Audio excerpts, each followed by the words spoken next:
Hello, I'm Rida Fakhri in Washington, and these are the main stories here on Al Jazeera. South Korea says North Korea has test-fired yet another missile off its eastern coast. It's the latest in a series of missile launches since North Korea carried out an underground nuclear test on Monday. Tony Chang has the latest from Seoul.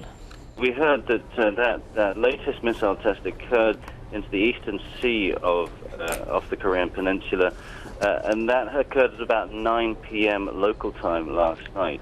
Only recent confirmation from the ministry. The ministry also went on to say that they think that these tests may be being done by the North Koreans to try and scare off reconnaissance planes and ships in the area, trying to monitor after the nuclear test. Meanwhile, on Tuesday, the 5 permanent members of the UN Security Council, joined by ambassadors from Japan and South Korea, held an emergency session. After their meeting, they said they agreed on the goals of a resolution, but had yet to finalize it. In Somalia, witnesses say 9 people are dead after gunmen fired mortar shells at the presidential palace in Mogadishu.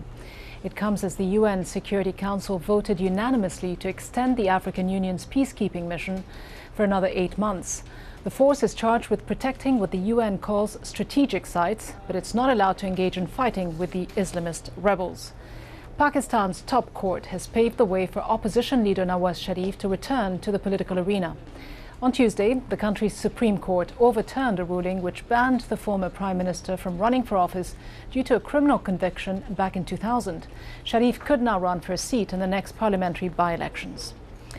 US President Barack Obama has nominated the first Hispanic woman to sit on the country's Supreme Court.